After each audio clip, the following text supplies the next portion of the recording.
क्या आपको लगता है कि स्पेस सिर्फ नासा या इसरो के बड़े वैज्ञानिकों का खेल है? अगर हाँ, तो दोस्त आप अभी भी 2010 में जी रहे हैं।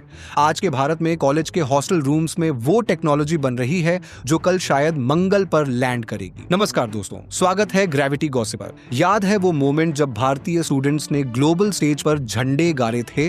वेगा जैसे मिशन की सफलता ने सिर्फ एक बेंचमार्क नहीं सेट किया, बल्कि एक पूरी जनरेशन को यह विश्वास दिलाया कि हाँ, हम भी कर सकते हैं। लेकिन सवाल ये है, क्या वो सिर्फ एक तुक्का था या फिर ये सिर्फ शुरुआत है? आज हम डिकोड करेंगे उन नेक्स्ट जेन भारतीय स्टूडेंट टीम्स को जो दुनिया के सबसे कठिन स्पेस कॉन्टेस्ट्स में, चाहे वो कैनसैट हो या रोवर चैलेंज, बड़े बड़े देशों को पसीना ला रही हैं। तो अपनी सीट बेल्ट बांध लीजिए, क्योंकि ये उड़ान बहुत ऊंची होने वाली है। पहले थोड़ा फ्लैशबैक में चलते हैं। जब हमने वेगा जैसी सफलता देखी तो दुनिया ने नोटिस किया।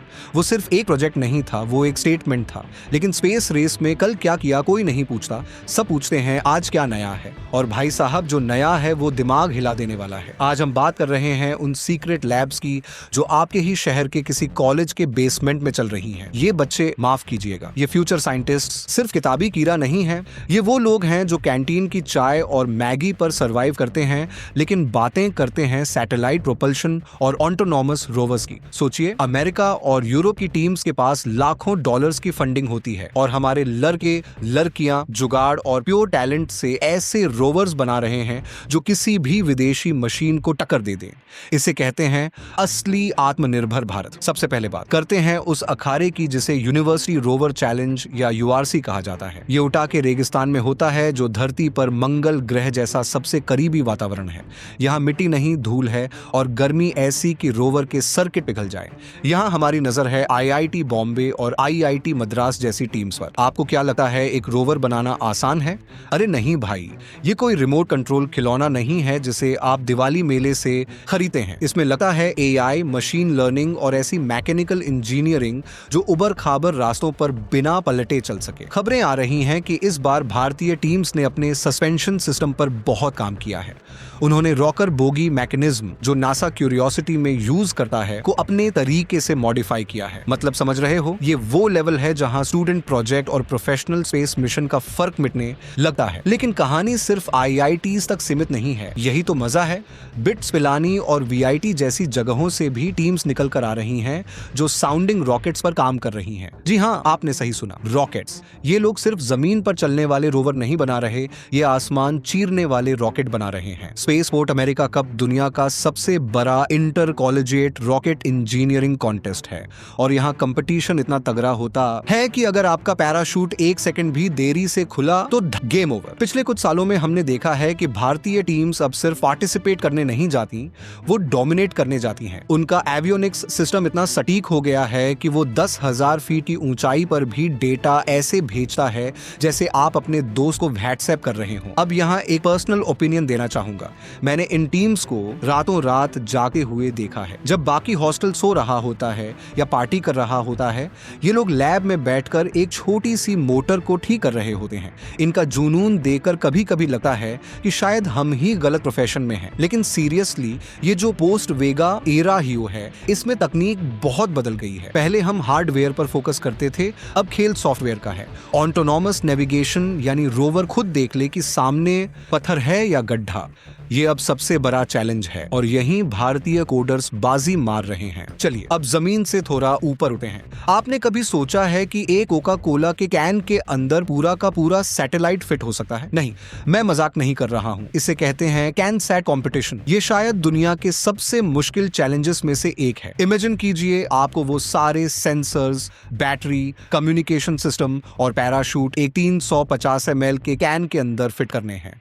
ये बिल्कुल वैसा ही है जैसे आप एक महीने की ट्रिप के लिए कपड़े एक छोटे से बैग में ठूंसने की कोशिश करते हैं। लेकिन यहाँ अगर जिप हटी तो सीधे मिशन फेल। एसआरएम यूनिवर्सिटी और यूपीएस देहरादून जैसी कई यूनिवर्सिटीज की टीम्स ने इस फील्ड में गजब का काम किया है। इस बार की जो रिपोर्ट्स आ रही हैं, भारतीय स्टूडेंट्स अब सिर्फ डेटा कलेक्ट नहीं कर रहे, बल्कि डिसेंट कंट्रोल यानी नीचे आने की रफ्तार पर काम कर रहे हैं। वो ऑटो जायरो मैकेनिज्म का इस्तेमाल कर रहे हैं, मतलब बिना पैराशूट के पंखुड़ियों के सहारे लैंडिंग। भाई साहब, ये एडवांस्ड एरोडायनामिक्स है जो अच्छे इंजीनियर्स के पसीने छुड़ा दे। दोस्तों, एक करवा सच बोलूं, एक समय था जब हम भारतीय स्टूडेंट्स को जुगाड़ के लिए जानते थे। टेप चिपकाकर तार जोड़कर काम चलाना हमारी आदत थी। लेकिन पोस्ट वेगा दुनिया में ये छवि पूरी तरह बदल चुकी है। अब हम जुगाड़ से इनोवेशन पर शिफ्ट हो गए हैं। आज की स्टूडेंट टीम्स एल्यूमिनियम की जगह कार्बन फाइबर और 3D प्रिंटेड नायलॉन का इस्तेमाल कर रही हैं। क्योंकि स्पेस में हर एक ग्राम का वजन मायने रखता है। मैंने हाल ही में एक टीम का डिजाइन देखा जो जनरेटिव डिजाइन का यूज कर रहे थे, यानी कंप्यूटर खुद डिसाइड करता है कि रोवर या सैटेलाइट का ढांचा कैसा होना चाहिए ताकि वो हल्का भी हो और मजबूत भी। ये वो टेक्नोलॉजी है जो F1 रेसिंग कोर्स में यूज होती है। तो अब अगर कोई आपसे कहे कि भारतीय स्टूडेंट्स के पास रिसोर्सेज की कमी है तो उन्हें कहना रिसोर्स कम होंगे लेकिन विजन 4K में है। अब आप पूछेंगे ठीक है यार, कॉन्टेस्ट जीत लिया, ट्रॉफी मिल गई, फिर क्या? यहीं पर असली गेम शुरू होता है। ये स्टूडेंट्स जो आज रेगिस्तान में रोवर द्वारा रहे हैं या कैनसैट और आ रहे हैं, यही कल के इसरो साइंटिस्ट्स हैं। यही वो लोग हैं जो कल को स्काई रूट या अग्निकुल कॉस्मोस जैसे स्टार्टअप्स खड़े करेंगे। स्पेस इंडस्ट्री अब बदल रही है और बड़ी कंपनियां डिग्री से ज्यादा एक्सपीरियंस मांगती हैं। और विश्वास मानिए, 40 डिग्री की गर्मी में जब आपका रोवर खराब हो जाए और आप उसे 10 मिनट में ठीक करके दोहरा दें, उससे बड़ा एक्सपीरियंस किसी क्लासरूम में नहीं मिलता।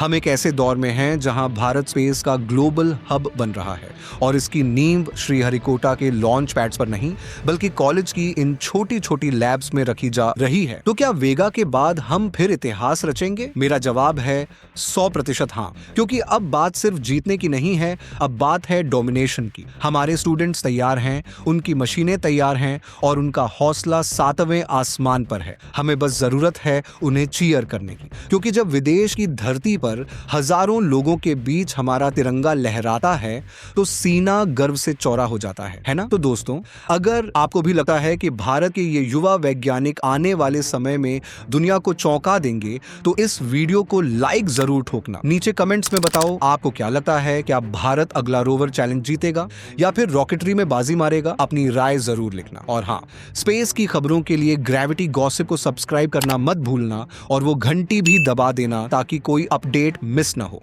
मिलते हैं अगले वीडियो में, तब तक के लिए कीप लुकिंग अप। जय हिंद।